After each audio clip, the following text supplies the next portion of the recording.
Welcome to the Life and Leadership Podcast, where we discuss business, leadership, and friendship. I'm Zach Gable. And I'm Jared Toach. Thank you for joining us today.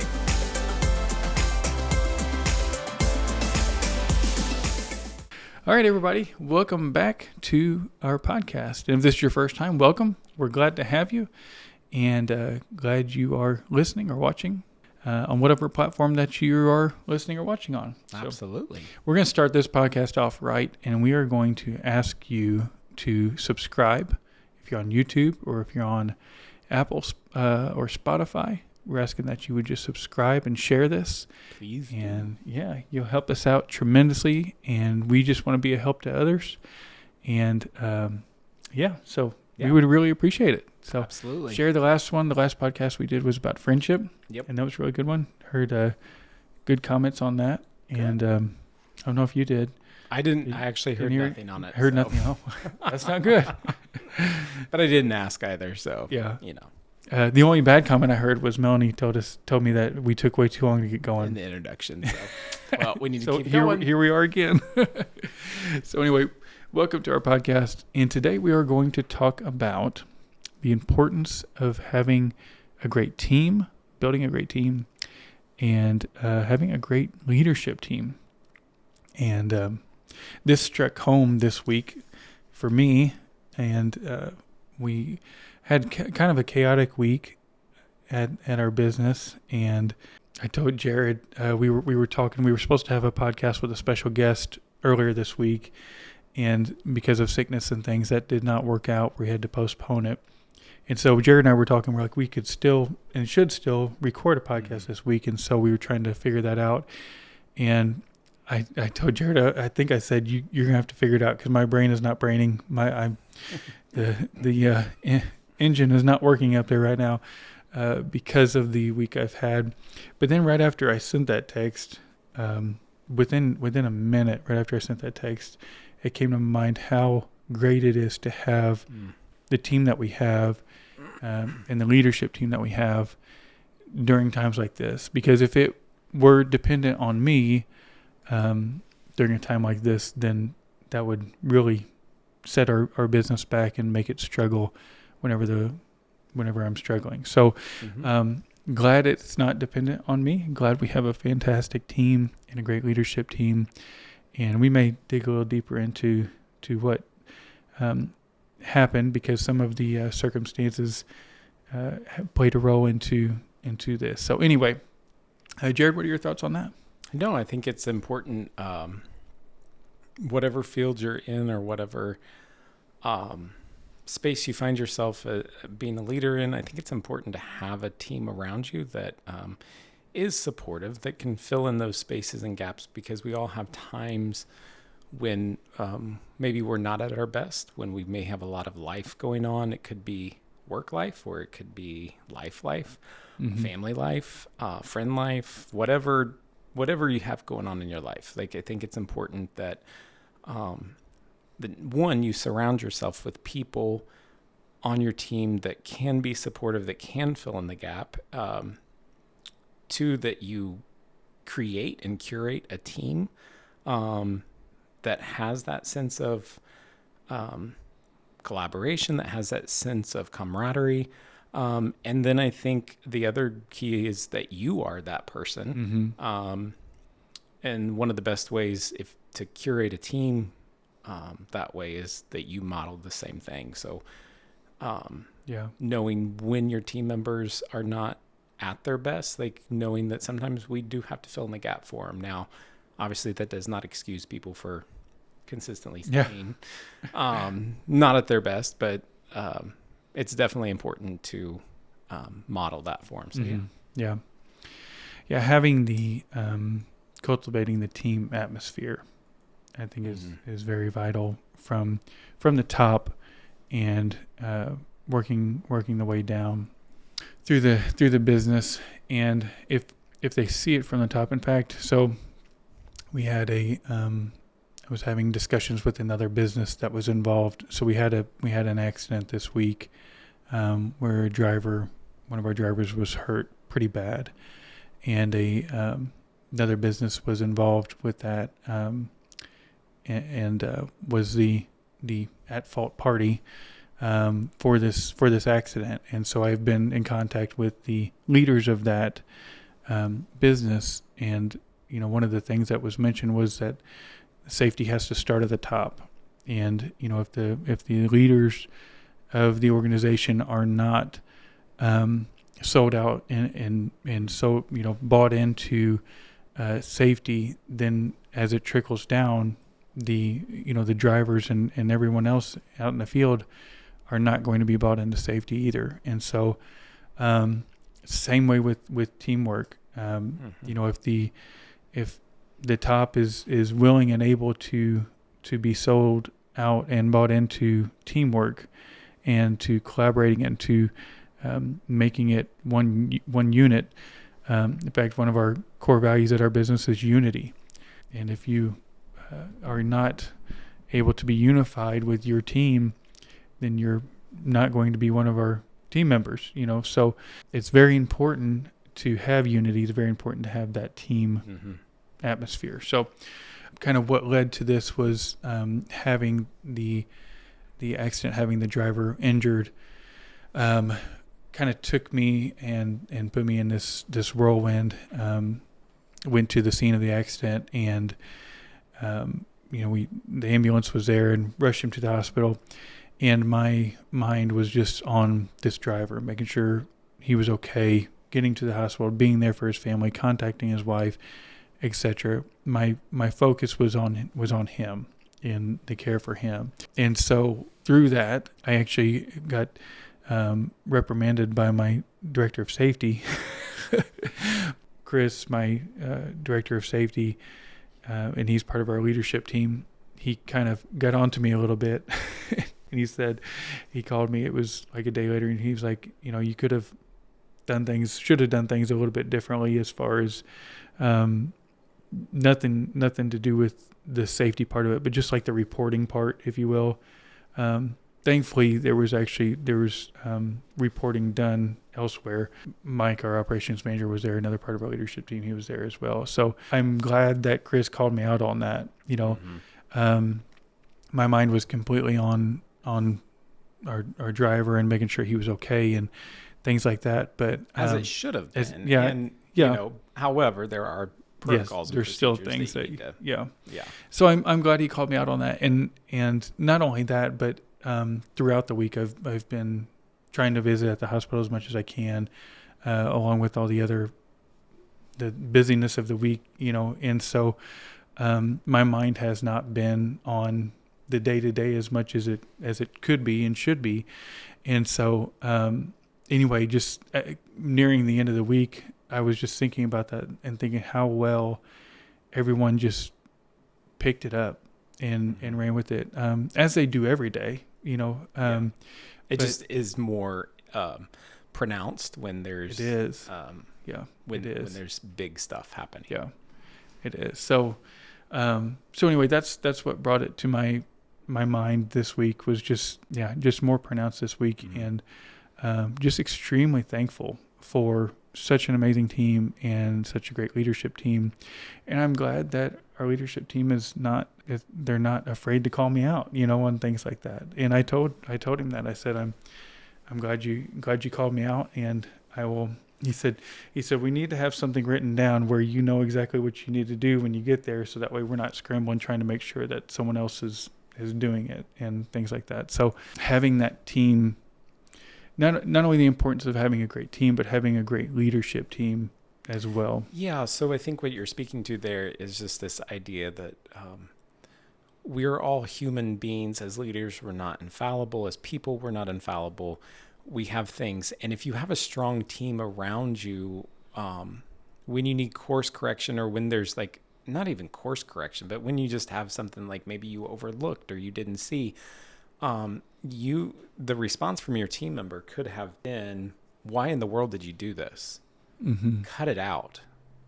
You know what I'm saying? And that's not helpful, right? Yeah. That's not supportive, but rather the response was like, hey, we need to think about this. And then we probably need to put some protocols and procedures in place, making sure So they see it from this bigger perspective so that they're not adding to the chaos of the moment. And I think that's important, that when you have strong teams that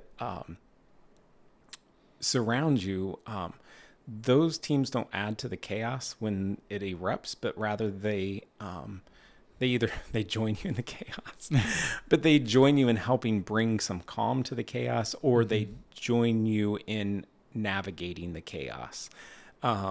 And I think that's important, because if you have a strong team, they will, rather than contributing to the chaos, they will help you navigate the chaos. And I think as a leader, you must exhibit those skills yourself. Yeah. So rather than contributing to the chaos in your organization, or for whatever reason, like chaos erupts in every place. I mean, it could be an accident on the job that creates, whatever. It could be multiple individuals who call in sick, that they're out. It could be short staffing. It could be all, like, we can make a whole list of things that create a form of chaos, right? But it's imperative that you have a team around you that, rather than contributing to the chaos, like, they help you navigate the perceived chaos and learn from some of the things that you're going through right then. Yeah. Sorry, side note. No, that's good. That's good. So, as Amanda always tells us, we need to give, not just talk about it, but we need to give ideas and reasons and how to. So, thinking about the importance of a great team, having a great team or a great leadership team, I think we need to dive in. How do you do that? How do you build a great team? And why is it important, other than these things we've already talked about here? Why is it important to have a great team? And I know, like, sometimes old school businesses who do things old school ways, a team is a very hard concept at times to for things like that. When someone is stuck in their old ways, and they think that the owner is the law, and the law is the only way that it goes, and it can be difficult to navigate that and to start to build a team. But it's so amazing whenever you are able to push all of that aside in the old ways, and this is how we've done it forever, and build a team, build a leadership team. It's amazing to see how well not only your team grows and not only your business grows, but how well you grow as well, personally, professionally. So how do you build a team? How do you not just build a team, how do you build a great team? And how do you build a great leadership team? On how to build a great team, I think the most important thing is the interview and the hiring process. And then not only that, but also how terminations are handled and how issues are handled. There's so much that we could dive into here. And I'm just, from a 30,000 foot view here, things that how you handle these situations, that stupid fly. Yeah. How you handle these situations, how you handle hiring and firing, and how you handle issues when they come up, really affects your team a whole lot more than you think it does. And I've heard that, I've seen it firsthand, and I've heard it happen. I've heard it talked about even in our team as we were in the process of building a great team. If you hold on to someone too long, that does not line up with your vision and your mission, and is a negative influence, and is essentially cancerous in your team. Your team will suffer. Mm-hmm. If you do not terminate them, when they should be terminated, it creates this help them find the right place. Yes, help them find the right place. Yes, it creates this horrible workplace environment over time. And it's not to say that you're just so easy to kick someone to the curb, but whenever there's been correction and there's been action that's been taken to try to help and to try to change and things like that, and it's not working, to keep that person there is just detrimental to the rest of the team. Yeah, so I see that I see there's two lenses there, I think, or two perspectives or two, whatever. I think goes leadership conduct and personal conduct. So the leadership conduct piece says that as a leader, I see there are people on the team that might be toxic, right? They ask themselves, have we had conversations? Have we coached? Is this repetitive, et cetera, et cetera, et cetera? They've had that, and then it's time to part ways, right? It's time to help them find, and that's the leadership conduct. So you have a responsibility if you're going to create, if you're going to lead a solid team, and really leadership conduct, the type of quality leadership conduct leads to the level of trust. So if you have a high quality leadership conduct, then your level of trust is going to increase amongst your team members, because they know that they can rely upon high quality conduct from my leader. So when a person does need to be terminated because of what is happening within the organization, they do go. The other thing goes to your personal conduct, period. So what you do in and outside of your organization impacts it. So you can say one thing at your organization, but if your employees know that you don't necessarily live that way, you can say it, you can yap it all you want to, but if you don't live it, that's not going to lead. And I think all of that leadership conduct and personal conduct all leads to trust within the organization as part of trust. So if you're going to have a solid team, there's got to be trust built. And I think you build that by having high quality leadership conduct in both your personal and professional life, with your team members. Yeah. And like I said, leadership conduct includes those tough conversations or coaching conversations. If people they need some support, they need some coaching, you offer that, because then people know that there is grace given. It's not automatic termination, because it may be that I am a great fit for the company, but I just need some coaching, to help me along. So I definitely think that's just to add some to what you just said. Yeah, like I said, 30,000 foot view. Obviously, we could go deeper into all of that. But also another thing is you discussed trust, and in personal life, on the personal and professional side. Another thing that builds trust and that helps create a great team is having that personal touch, having that personal side, knowing your team, caring for them, caring for their family. We've talked about this before in our podcast.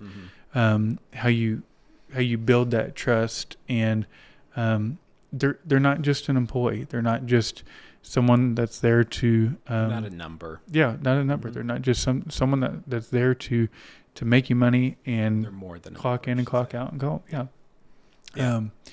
So building that personal relationship, building that personal trust, and it starts small. Sometimes you have to, you start small, and I think it's taken us about 4 years here with our business to get to where we are now, and we have a fantastic team. But it was a lot of trial and error, and heartache and hard times, and not yeah. There's been a lot of fun times in there too, but it's not a cake. No, it's not a cakewalk, and it's not easy, but the payoff is tremendous. Having the great team, and having people that are bought into your vision and the company's vision, and bought into your core values. When you care about what your team cares about, then they know that you care. And once again, that goes back to elements of trust, and that also goes back to leadership conduct, personal conduct, because that's in your personal life too. When you care about what other people care about, you send a message that you care. We say this with working with children. You say this in friendships. You say this in any type of relationship. If people know, and if people don't know that you care about what they care about, your relationship's not going to be the best, right? Because everybody feels that sense of trust and connection when they know that others care about what they care about. That's very meaningful. And so when you build that trust, that level of trust, then you want to make sure that you preserve that. Mm-hmm. So when those hard times come, when chaos swirls around in the situation, when you have that level of trust and like, I know they might not be expressing like acknowledgement of what I'm currently going through at the time, but I also know that they're going through a lot of stuff. And so you just lean on that trust that you have and you step up and you do a little bit extra, knowing that next week we're going to be in a better spot, or Mm-hmm. next month. Now, if it's always next week and next month we're going to be in a better spot, then you probably have a toxic leader. But just saying. Okay. So one of the things I jotted down was it's important, in order to have a strong team, is to be on the same page. So, and I think by staying on the same page, that means communication. And communication is like, it's a very broad term, and it's one of the pitfalls. It can be a pitfall in a company when it's poor. Mm-hmm. And so like everybody knowing that we're all on the same page, we might be in a different place on the same page, but we're on the same Mm-hmm. page. At least we're not in a different book. Yeah. And hopefully not in a different chapter of a different book. But we are on the same page. So if you can have that strong communication amongst your team, we know what we're working for. We know what's going on in the program. You build off that layer of trust that you have with your program, or with your, I say program because I work in schools and all that. So I go back, but you work off that level of trust that you have with your organization, your company, wherever it is. And then you know that you're on the same page together. Once again, not to keep going back to that, but when the chaos swirls, like, you're on the same page. Yeah, Mm-hmm. this might be, but we all together, we know we're all going to work together and like become better after we get through this. Mm-hmm. Like we're going to become better as we go through this problem, this situation. We're all on the same page. Like this is a learning opportunity, a growing point. Yeah. So essentially what you're saying is that there has to be vision. Yeah. So that, and direction, you know, to be on the same page, you have to have vision, you have to have direction, you have to know where you're going, where the company is going, where the organization is going. Mm-hmm. And so, yeah, that's another part of building a great team, a shared vision for having your shared vision, organization. having a vision statement, having a mission statement, knowing who you are, having goals, yeah, personal, company, and mm-hmm. And I think lots of, when you look around and you talk to people at organizations, I think it's really difficult sometimes when you'll ask people, so what are your goals for this organization, and how do your employees know what these goals are? Mm-hmm. And do you have some things that you're working on? Once again, it goes back to those shared on the same page. And if you walk around, here's a litmus test you can try out on your company, your organization, your school, and walk around and ask 5 or 10 people, regardless how big your company is, mm-hmm. what are some major projects and major goals that we currently have on our docket? Yeah. If they can't answer, or they fumble to answer, then you got a problem. Yeah. Because that means there's no vision, or there's no shared vision, or you have not articulated that vision, mm-hmm. or they maybe not on the same page in the same book with you. Yeah. And so if you're going to have that strong team around you when the chaos swirls, I just keep going back to that, when the chaos swirls, then you got to have the same vision. Everybody's fumbling in the dark. Yep. Yeah. Absolutely. We do that with our core values as well. During our company-wide meetings, we'll go over a core value, at least one core value during our company meetings, and just reminding ourselves of who we are and why we do this. And, and so it's not just something we write down on a paper and then forget about, but this is who we are and this is where we're going. And, so yes, agree with that wholeheartedly. Being on the same page, make sure you have the same goals in the organization. Yeah. And I think this other one, going back to kind of something you said earlier about the hiring process, the high quality disposition. So the disposition of the people you hire. If you're hiring people I cannot emphasize this enough. I feel very strongly about hiring for disposition, Mm-hmm. that it should be a key quality. And some of the ways you can hire for disposition is you ask them how they handle certain situations, Mm-hmm. or give them a scenario and ask them to respond, and give it to them in real time an instantaneous response Yes. because Yes. that's real life. Mm-hmm. Sometimes people can come up with canned responses, but you get them talking long enough and you're going to Yeah. realize whether or not it's a canned response or if they really have thought out what it is. Yeah. Because you can help support a disposition and help it grow and get better. But if you have somebody that's on your team that is a drama-filled person and they spout everything on the internet and they spout everything on Facebook and they are always moaning and groaning in the break room and they're always complaining about this, that, and the other, like when chaos erupts, that's not the person I want on my team. Yeah. Because more than likely, they might say it to my face. They'll be like, oh, yeah, I'll help you out. Or, oh, yeah, I'll cover. And then they're going to go to the person next door. And can you believe that? Yeah. Right? Yeah. So that means that their core character, their disposition is kind of rotten. Mm-hmm. Yeah. Yeah. For lack of a better word. Okay. Sorry, I've talked a lot. Go Oh, ahead. no, that's fine. So, on the leadership team part, and I will probably make people mad with this, but I have said, and I believe this wholeheartedly, I don't think it's ever a good idea to hire someone directly into management. And I don't think I ever will. So, and the reason being, I was going to say, please explain. Yes. I'm just yeah. curious. So the reason being, well, number one, I've been in that position. I've been hired in as management, and it's not very fun, because you are thrown in with people that have, in the situations I've been in, people that had been there, obviously longer than me, had been there for a while, and so the feeling was that they know more than me, and they, this and that, and it just kind of set me up for failure, saying, here you go, and set them up for failure because here's this young guy coming in management, and I'm not working for somebody younger than me, blah, blah, blah.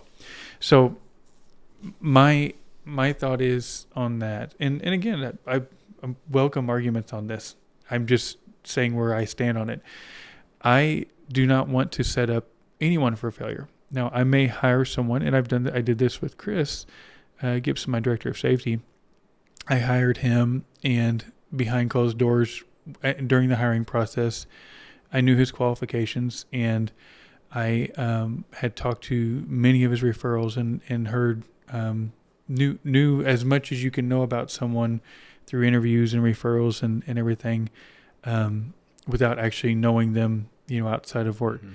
And I hired him, and the understanding was that he was going to be in the leadership team in some type of management, most likely on the safety side, within a couple years. But I also told him this cannot leave us, the leadership team, because I believe wholeheartedly in giving a person room to gain respect within the workplace. Now, respect. So what couldn't leave you? The conversation about him being in management later on in the organization. Oh, okay. I did not want it to leave between us, because I didn't want him. But that was your goal with this. That position. Was my goal with him. Was he was starting as a driver, and that's what you were hoping. Like that was your projected goal. Okay, yeah, projected goal was to have him in management within 2 years, and so anyway, and we had many conversations about it after hiring, and he shared with me his vision for that position, and I shared with him, my vision for the position, mm-hmm. and we had conversations about it, and we kept it between us and our spouses. And the reason we did that is because I wanted to give him a period of time to gain the respect of our team. And I understand that respect should be given right away, but I also understand that there's a real world. Right. And whenever you step in and someone doesn't know you, and you say, hey, this is now your superior, that very, very rarely, in my experience, very rarely works in a good way, or it takes a long period of time to work out. And so we gave him, we said, we had this plan in place. Well, come to find out, it actually moved even quicker than what we thought because of an accident that he was involved in, a horrible accident, and he was able, through his actions, was able to save lives. This car accident that was not his fault, and with his experience and things, he was able to help save the lives of teenagers and a gentleman as well. And so through all of that, kind of naturally went into like even went even faster than what we had planned. And it was a very natural transition. Same with my operations manager, Mike. He was a driver for 5 years before ever being put into the management position. And it wasn't something that he was after, but it was also kind of something that naturally happened because the other or team of drivers, most of them were kind of looking towards him and looking up to him. And it was very natural transition whenever we announced that, he's now the operations manager. It didn't surprise anyone, didn't shock anyone, and we didn't lose any drivers over it or anyone on our team.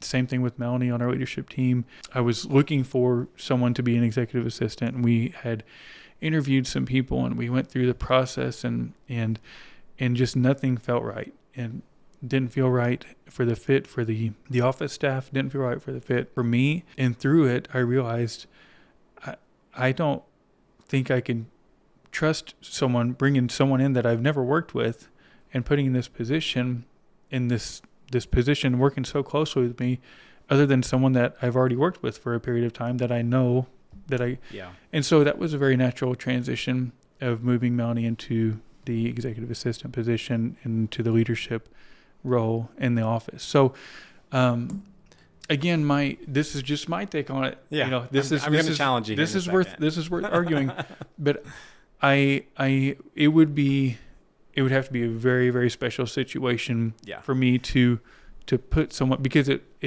to me would feel like you're setting them up for failure. So yes. And so this is where I'm just going to challenge it just a little bit. And I don't know if challenge, but just say, so what you described is the ultimate ideal situation for organizations and companies, like to really be able to grow a climate and culture together, something that's established. That is 95% not the case for most places. Like they don't have that opportunity for a lot of the organizations. So explain why. So here's why. other than I would see like with a brand new organization where you're obviously hiring new people everywhere. But so why are people not allowed to take time to do it? So here's the thing. So you have organizations. So let me just start with schools. You have a director who has immediately left a program in a school. They have no director, and there is no one on staff. You are run by a board, and there's no one on staff qualified to be a director, has the credentials, or even has the desire. What do you do? So no assistant director? No. No. And this is reality. Okay. This is the thing I see every day. Okay. And so then what do? You have no choice but to hire from external. Like you have no choice but to do it. Sometimes too, this also goes So let me ask you, who's doing the hiring? The board, I guess? The board. Okay. So I guess that makes sense in a education world. Yeah. So, and then you also have like nonprofit organizations. You may not have anyone, or you have a mass retirement. And once again, it could go back to poor planning, pre-planning, that kind of stuff. But I will say across, organizations that I have seen in the education. I'm only going to speak for education because I feel like in some ways I can, because I've worked in that field. It is honestly not always possible to do. It is optimal to do within, right? It is sometimes optimal. Like you want to grow that person internally. You want to raise them up. You want to put them in those positions. Sometimes you're restricted by unions. Sometimes you're restricted by bylaws. Sometimes you're restricted by other things. So I think in those cases, when you can't ultimately do that, grow that internal person to put then I think your leadership team, whoever that is, has to figure out strategies to integrate that person or persons into the organization. And they have to be very intentional about it, because otherwise, you're right, it doesn't work all the time. And oftentimes you do see that, and it's very difficult it's very difficult to continue to grow and thrive, and for that person to adjust. The other thing that I'll say when this doesn't always work is when you have large companies and organizations who have really dynamic leadership. And once again, this oftentimes can fall back onto the error of the leader in the organization. But when you have a really dynamic leader in an organization, and that person like suddenly passes away, suddenly exits, something like that, most often the next person who comes in line is not going to stay very long. And here's why. Because that next person in line is not usually embraced super well by the next person, by the organization or something. They're usually just a temporary person to keep the organization afloat until the organization can hire another person. So that goes exactly along with what I'm saying, is that it's difficult. It's difficult to just step into whether you're temporary or not. Yeah, so I'm not challenging that it's not difficult. I'm just challenging the fact that the fly is going to be the end of us. I'm just challenging the fact that that type of scenario is not often possible, especially in our work. I wouldn't say it's not often possible. I'd say that there's definitely situations like that. However, I still think that, and I'm not familiar with the education world, but I do see where you're coming from. But it still seems like that there should be some type of planning, and you can't plan death. You can't plan. No. Well, but you can have. I don't think there's any position in our company that cannot be done by someone else on purpose. Yeah. Even anything and everything I do can be done by something else. Yeah. And it.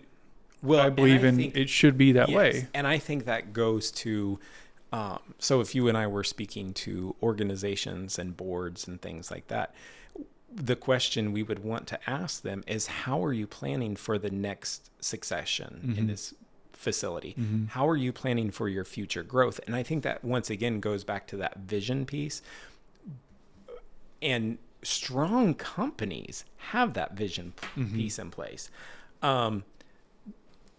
In the education field, I would say it's a very volatile field. I don't want to say like it's a very moving forward. It's a very like they have passion moving forward. Like they want to move forward, make things happen, make change.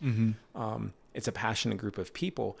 However, there's also a lot of shifting and changing, and you have everything from wages to availability to flexibility, non-flexibility in the education world. You have a lot of things that factor into curating and creating leaders. So that is where the actual leadership of organizations has to be very intentional, whether it's a board, if it's a board-run organization, or it is a owner, like there's an owner or an executive director, however it is run, they have to be very intentional about like, how is this sustainable? And I think then it does go back to like, do we have mission? Do we have vision?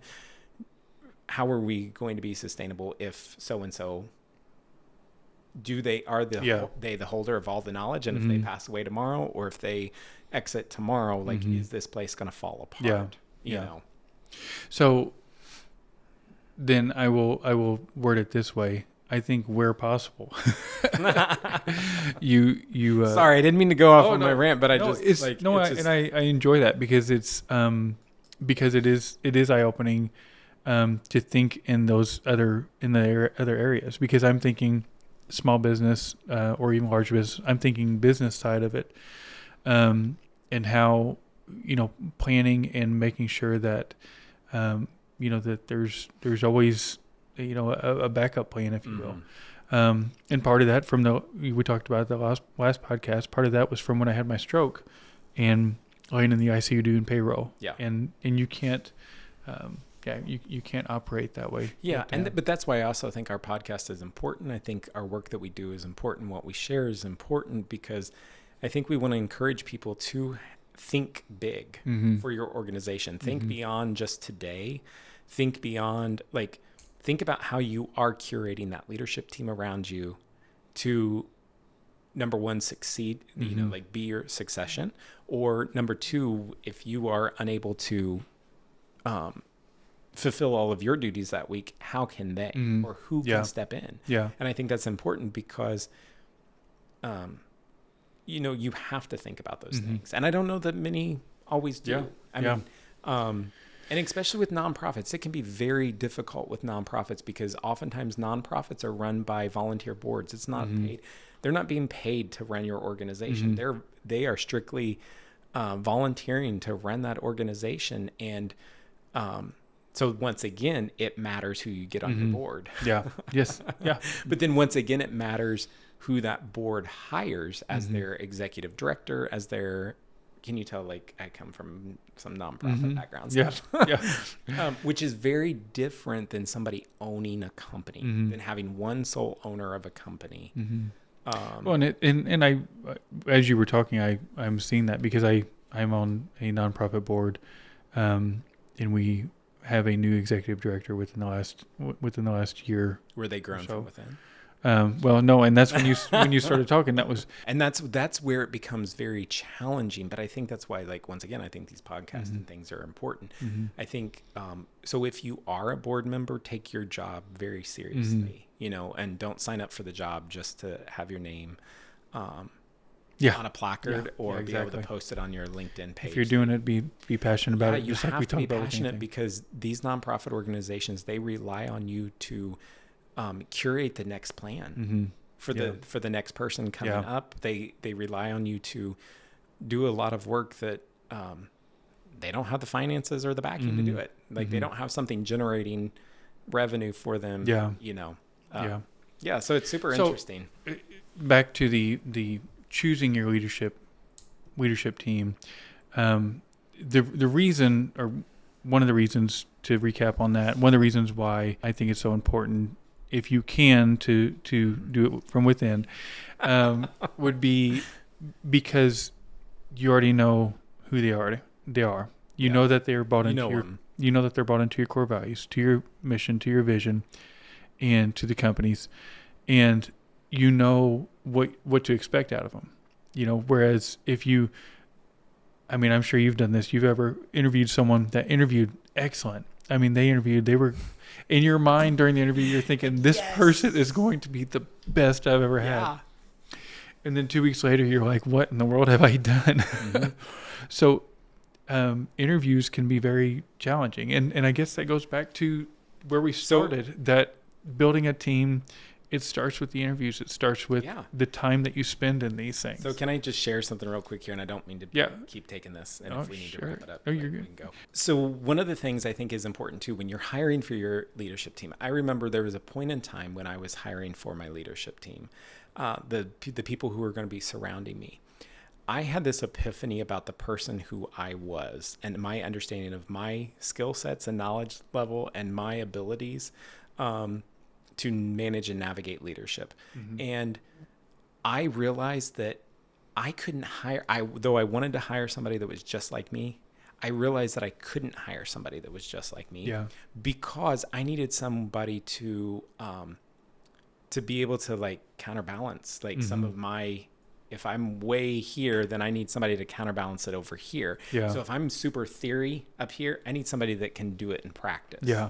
You know, if I'm like the idea man, then I need somebody that, like, can transform the idea. And so that is crucial on your team, because if you hire all idea people because they're just like you. So I ended up hiring a person who was a perfect balance for me, like a perfect balance. And I didn't know if they were going to be at first. And I was really hesitant. I was like, oh my goodness, because they were everything opposite that I was. But here's the interesting factor. They were a perfect balance for me. And when we worked together, we worked as a dynamic duo, like totally dynamic duo. We both had idiosyncrasies that drove the other one crazy, but we also valued the insight and what the other one brought to the table. Some people sometimes then see, like, oh, that person is like dynamic, or they think I'm super dynamic because of this combo team, right? Yeah. And then they think that they can just like, well, Jared must be dynamic because of this team, so I'm going to pull him because I think he can do all this. Well, I'm dynamic because I'm part of a team. Yeah. And you have to understand, when you're hiring me, you're not hiring a solo person. You're hiring an addition to your team. Yes. Yeah. And so you have to look at the balance of your team and say, does Jared fit the balance of the team, or is the team going to be cattywampus? If Jared comes on this team, are they going to be off balance? Yeah. So how many other people with big ideas, big thoughts, big thinking do we have on this team? Okay, if we have 3 other people, then Jared, as great as Jared is, he's probably not the person for that team. And so I think that's also the misconception that people get. So they see these dynamic teams. So people might see a dynamic team such as you and your assistant, or you and the other people, and they think that it's an individual rather than a team. Yeah. And that's what you have to, so when you are hiring, you have to throw that away. Yes, that person may have great qualities, great insight, great disposition. They could have Maybe a horrible fit. but it's a horrible Yeah. fit because Yeah. it's misbalanced and mismatched. Yes. And the same thing goes, I remember when I sat on committees and things for like vetting out people for potential board members on, you know, like who could be a potential board member. Obviously, like there was certain protocol that they had to already meet and qualify for. And so there's that whole piece that I had to go through. And then like, is this person like, you know, for a board member? You have to look at the rest of your board members. Like if the rest of them are big idea, but nobody's about getting the work done. Yeah. Has to be balanced. You're gonna have a board, and I'm going back to a nonprofit. You're gonna have a board that's like, yes, like we've got all these ideas, but and no money. no money and nowhere to get it done. Yeah. Right. Yeah. So I think that's imperative that you realize that it's the team together collectively that makes it happen when the chaos occurs. Thus the title of the podcast, The Importance of a Team, a great team. Yeah. Yeah. Having balance for sure is a great and much needed aspect of building a team. Yep. Yeah. You don't want to hire a bunch of clones. No, you have to, and you know what I would say for most even friendships, relationships, all of those pieces, you have people who have a lot of similar thinking, similar ideas. Obviously, you have to have some connection in order to have a friendship, a relationship, all of that. But if you were like 2 peas in a pod, it's going to be an interesting way to go. You know what I'm saying? It's not, because if you all are thinking like, then if one of you's a more moodier person than the other one's a moodier person, well, then you're both going to be in moods. Like, you know what I'm saying? Like if one of them's like that, if one of them's like super drama queen, one's drama. Yeah, Zach drama. I'm just kidding. I'm probably I'm the more dramatic of the two of us. But yeah, like, you know what I'm saying? Like, so even it really applies to not just building your leadership team, but it applies to building. Yeah. I just throw this out there. I currently work on a great team that we're very balanced. Like, and I don't know how they put up with me.